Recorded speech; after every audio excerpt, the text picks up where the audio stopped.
Ассалаумағалейкум, хөрмәтле достар. Көпшілік адамлардың хабары бар. Қазіргі милли сертификат системасы есеплануы раш моделінде есепланады.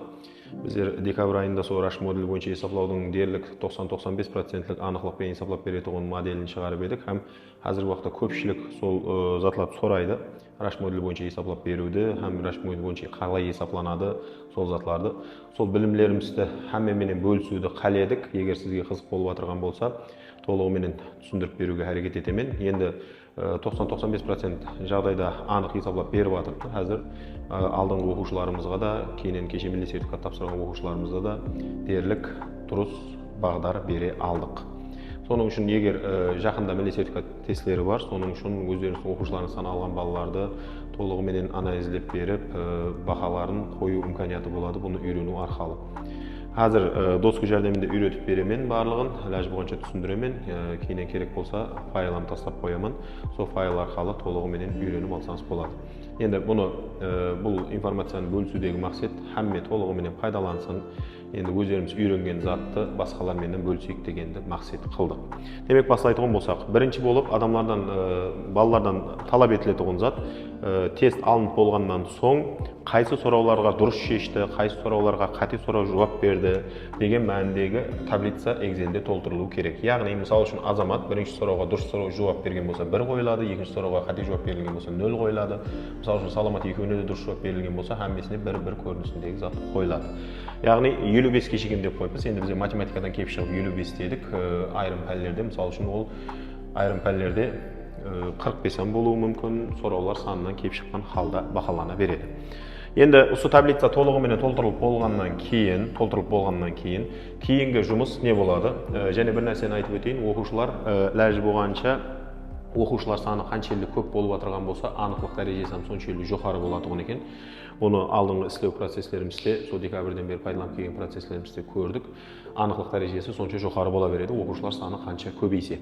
Демек, оқушылар саны бойынша кете береді. Соға тақылетті һәммесі толтырылады. Толтырылып болғаннан кейін, бірінші болып мына графаға жақсылап өтіп беруіміз керек. Ақырғысы мына номерация бойынша қойылғаны автомат номерацияменен ақырғы адамға түсу керек. Мен мысалы үшін 100 адам бар деп мысал үшін алдым.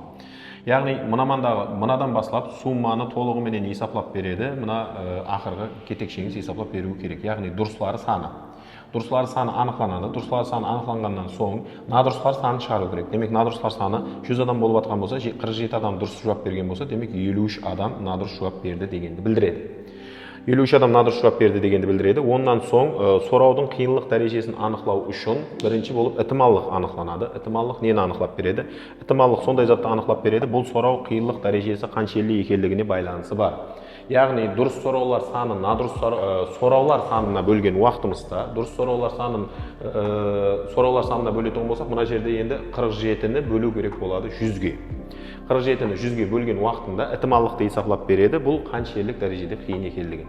Ондан кейін ықтималдығын тауып береді. Ықтималдығы мысалы үшін осы жерде есеплайтын болсақ, шамамен 0,47 деген зат шығарып береді. 0,47 деген зат шығарып беріп жатқан болса, енді кейінгісі бұл сұраулардың қиынлық дәрежесі. Бұл ықтималдығы, тауы ықтималдығын тауып беріп жатыр. Адамның дұрыс тауы ықтималдығы қанша? Бұл сұрауға дұрыс жауап беру ықтималдығы демек 0,47. Енді осы ықтималдық жәрдемінде сұраудың қиынлық дәрежесі анықталады. Қиынлық дәрежесін анықтау формуласы мынадан ibarat. Яғни B деген затпен анықталады. Ол қиынлық дәрежесі минус ln, яғни P, яғни ықтималдықты бөлу керек бір алынған сол ықтималдыққа. Соны бөлген уақытымызда бұл қатарда сізде салалар пайда болады. Яғни егер сұраулар дәрежесі аңсат болып отырған болса, минуске қарап кетеді. Минус, мысалы үшін 2-де 3 шығуы мүмкін, минус 1-де 2-де шығуы мүмкін. Сондай көріністе осы қатар, осы формуланы қойған уақытта толады. Яғни, мына ықтималдықтар, әрқайсында ықтималдық әрқилы болғаны үшін толып бара береді. Бір затқа әтібар беру керек, мына надұрыс сұрауларға формуланы қойып отырған уақытында, яғни мына кетекшеден алып тастау керек мына кетекшені. Демек, мына кетекшені сол кезде доллар жәрдемінде қатырып тастауды ұмытпаң. Болмаса өзгеріп бара береді, копиялаған уақытыңызда проблема шығаруы мүмкін. Енді мынаманда қиынлық дәрежесінен келіп шыққан халда кете береді. Мысалы үшін ақырғы сұрауларда мысалы үшін 1 адам дұрыс тауған, демек 99 адам қате тауған болса, бұны тауы ықтималдығы 0,01 болып кетеді. Мынандай көріністе болады, 0,01 болады. Мұның тауы ықтималдығы демек онда бұның дәрежесі демек 4-ке шекем барады. шамаменен енді 4-тің атырапына барады, 3-те 9 деп қояйын мен бұл жерге.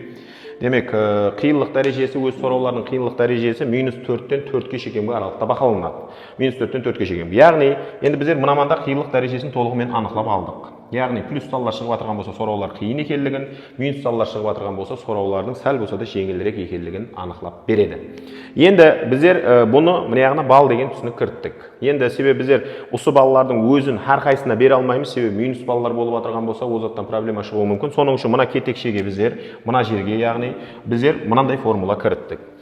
Бұл балды есептеп отырған кезінде осы қатардағы, яғни мына қатардағы ең минимумын тауып алып, соны -1-ге көбейтсек, яғни мысал үшін -2-де 3 шықты.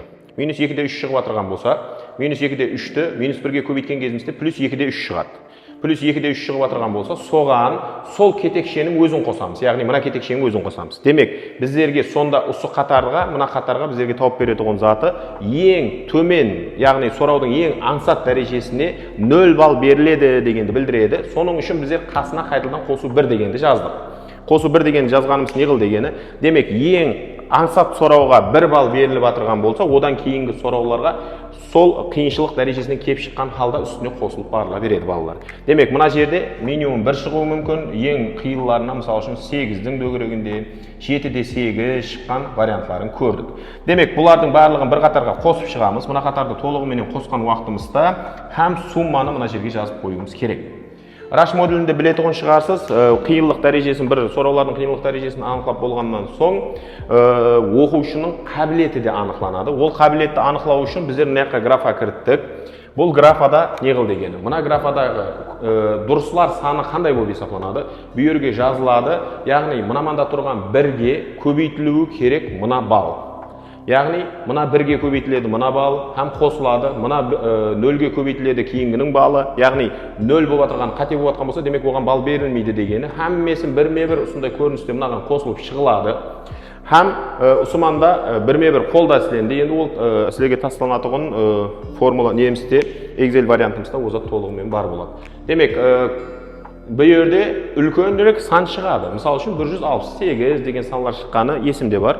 Соларды жазып қойып атпан. Не үшін үлкенірек сан шығады? Себебі 55-тен жоғарылау шығады. Оның себебі 1 дегенге беріп атыпты мына жақта 1 балдан, біреулеріне беріп атыпты 7 балдан. Демек, орташа есептесең 3 балдың дөңгеленуіне тура келетін болғанда да ол 168 балды береді. 168 балды беріп атырған кезінде мына жағына да сумманы қоямыз. Бұл һәммесі дұрыс болған кезіндегі сумма болғаннан кейін, осы суммадан алып тасласақ, мына кетекшені, сонда біздерге қателер саны шығады. Мынаманға мысал үшін қателер саны 25 деп жазып қойған. Мысал үшін келтіріп атырған бұл. Осы затты анықлап болғаннан кейін, қателер санынан осыны графаны толығыменен былайына толтырамыз, һәмме оқушылар үшін. Һәмме оқушылар үшін толтырылып болғаннан кейінен қабілет деген түсінікке келеміз. Қабілет деген затымыз неменен есептелінеді? Адамның қабілетін есептеп отырған кезінде, ол ln деген формула жәрдемінде есептелінеді.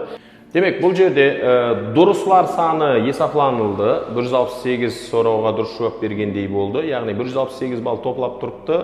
Бұл жерде мына рақым балл потеря болып атырды. Яғни қате жауап қылды дегенді білдіріп атырды. Енді қабілет деген зат қандай формула жәрдемінде есептелінеді? Қабілет деген затымыз Ö деп белгіленеді, һәм ln дұрыс жауап бергендердің санына надұрыс жауап берген санын бөлу керек. Сол арқылы анықталады. Енді ұсыманда сұрау пайда болуы мүмкін. Дұрыс жауап бергендердің саны бұманда 168 болып кетті, көбейіп кетті ғой, мынау азайып кетті ғой деген сұрау болуы мүмкін. Қалесеңіз бұны дұрыслардың санын мына жақтағы затқа пропорционал көрініске әкелсеңіз болады. Бірақ ол әкеліп отыру шарт емес. Мен өзім тәжірибемде көрдім.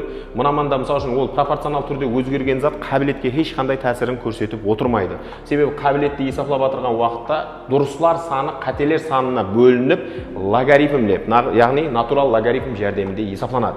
Демек, қабілетті есептеп отырған уақытыңда, демек шығады бұл жерде 4-тен баслап ең жоғары қабілетті адамдар 4-ке шамаласады, әдетте 3-те 9 шығады. Сөйтіп минуске қарабам кететін қабілетлер болады. Яғни, мысалы үшін дұрыс шеше алмаған адамдар, ең төменгі тұрған адамдар -2-де 8 көрінісіндегі қабілетлерге кетуі мүмкін. Яғни, бұл сенің шешіп атырған балыңнан адамның қабілеті келіп шығып атыр. Мысалы үшін, әпуай мысал қылып көрейік. Мысалы үшін, біреу 100 балл топлап атырған болса, біреу болып атқан болса, бұны екеуін біреулеріне бөлген кезде 100 болады. ln 100 деген затың шамаменен 4-тің атрафындағы сан. Яғни, мынаманда 0 шығып қалмауы керек, сол затқа да әтібар беру керек. Егер 0 шығып қалса, оманға өздеріңіз қолыңызбенен 1 жазуға мәжбүрсіз. Себебі қабілет есепланып отырған уақытында ln формула жәрдемінде есепланатын болғаннан кейін, дұрыстар санын қателер санына бөлген кезде, бөлшектің бөлімі 0-ге түсіп қалатұғын болса, ол енді дым қабілетлі, яғни монстр дәрежедегі, барлық сұрауға 100% жауап беретұғын затты қабілетте есеплаудың іләжі жоқ. Соның үшін оманға өздеріңіз 1 деген затты қоюға тура келеді. Егер incorrect'тің ішінде сіздерде 0 шығып қалса, 100% дұрыс жауап берген адамға 1 деген затты өздеріңіз қойғаныңыз мақұл. Сонда оның қабілетін 4-4-те 1 көрінісінде шығарып береді. Қабілет есепланып болғаннан кейін, осы қабілетлер қатарының орта мәнісі есепланылады. Яғни, среднее значение деген формула бар. Среднее значение деген формуланы мынаманға жазып тұрып, осы қатар белгіленуі керек толығыменен. Осы қатар белгіленген кезінде әммесінде бірдей сан шығады бұлардың. Бұл шамамен, мысал үшін, біреулерінде 0,3 шыққанын көрдім мен. Енді осы есепланып болғаннан кейін, енді осы қатар жәрдемінде средний отклонение деген зат бар, яғни тафауыт деп айтады. Өзбекшеде енді қашықтық дейміз бе, қарақалпақшада средний отклонение деген зат бар. Средний отклонение деген зат бар, қаншелі дәрежеде қашқаны бір-бірінен, яғни жауаплардың. Демек, бір-бірінен қабілеттің ішінен кеп шыққан алда, ұсының ішін алып тұрып, мынаманда средний отклонение, яғни қашқаны қаншелік дәрежеде екенлігін шығарып беретұғын. Өзі средний квадратический отклонение деген формула бар Excel'де. Сол формула жәрдемінде мынаманға формула қойылады. Бүйерге де шамамен, мысал үшін 0,7 ме сондай затлар шығады. Сондай көріністегі сан шығады. Бұл қаншелі дәрежеде қашқаны, бір-бірінен қаншелі дәрежеде қашықтығы бар екенлігін анықтап беретұғын зат. Ол анықталғаннан соң Z деген затқа өтеміз. Z деген зат неғыл деген. Біздерде көпшілік адамдар көрген шығар, милли сертификатты есеплауда Z деген мына формуланы жазып қойған жерін көрді көп адам. Бұл жердегі Ö дегені адамның қабілеті деп жазып қойыпты. Бұл жердегі M дегенді орта мәнісі деп жазып қойыпты. Ал мына это деп оқылама білмедім, енді қандай оқылады, Ö болып оқылатын шығар бәлкім.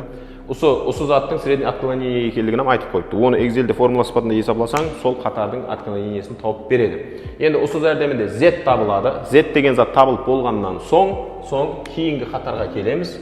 Бал деген жерде есеплап атырған кезінде көпшілік адамдар көрген болса керек, T тең деп жазып қойғаны бар еді. 50 қосылған 10 Z.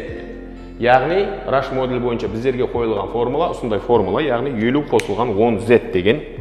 Милли сертификаттың анық түсіндірмелерінде оны көрген шығарсыз, сол арқылы мынаманға қойып жіберген кезде, мына Z-тің сіздердің қанша мына зат жоғары болған сайын есеплаған затыңызда мынау 4-5 шығуы мүмкін. 4,5 шықты деп есеплаймыз, мысал үшін. 4,5 шықты деп есепласақ, 4,2 шықты деп есепласақ, мысал үшін, 4,2 шығып атқан болса, онда 4,2 деген затты 10-ға көбейтіп, яғни 42 болады, соған 50-ді қосып 90-ға шекен бақалануы мүмкін. Мына жердегі сан әдетте 4-тің атрафында шығады. Ең көп шыққаларын осы уақытқа шекенгі тәжірибемде көргенім. Демек, Rush моделі сондай көріністе есепланады. Енді әмме білген білімлерімізді іләж болғанша толығыменен бөлісуге әрекет етіп жатырмыз. Себебі көпшілік адамдар сұрап жатыпты, Rush моделін үйретің, ақшасына болса да үйретің деп жатыпты. Біздер ешкімнен ақша алудан қалемедік. Һәм толығыменен өздеріміздің информацияларымызды беруді қаледік. Демек, мақсатымыз әмме толығыменен пайдалану имканияты болсын, һәм осы есеплау бойынша есепласаңыз 90-95%-ке балаға дұрыс бағдар бере аласыз. Бірақ адамлар саны іләж болғанша қанша көп болса, сонша анықлық туыры болады. Демек, беймәлел оқушыларыңызға толығыменен пайдалансаңыз болады, өздеріңіз оқушыларыңызға оқу орайларыңыз бар болып жатқан болса, я болмаса басқа оқушыларым қандай көріністе есепланатығын біліп алса, тикарын соған қарап тұрып істеуі мүмкін. Енді әмме затты бесплатно бөлісіп жатырмыз, әммесін өздеріңізде бар білімлерді толығымен бөлісуді қаледік. Енді бір ілтимас етіп қаламыз, егер қолайсыз болмаса, өздеріңізде егер сол заттан пайдаланған уақытта именно сол аппликатадан жақсы мұраттан алып пайдаланып жатырмыз деп айтып қойсаңыз, көңіліміз таудай көтерілетұғын еді. Һәм рахметлер айтатұғын еді. Енді дұрыс, соққа жекен пайдаланып келген нелерім болды, оқу орайларым болды. Енді біреулері жазды, біреулері жазбады. Енді ояғы өздеріне байланыслы затлар. Демек, әмме теңдей білуін қаледік, соның үшін беймәлел пайдалана берсеңіз болады. Бұл затты толығыменен істеп шығу үшін, біріншіден толығыменен білімлерін алу үшін, һәм мына затларды есеплау үшін бір аптелік уақыт минет кеткен еді декабрь айының ішінде. Демек, әммеңізге табыстар, жақсы пайдалану несіп етсін. Пайдаланып тұрып, пайдалы болса, juda quvonchlimiz. Bir duo qilib qo'yasiz.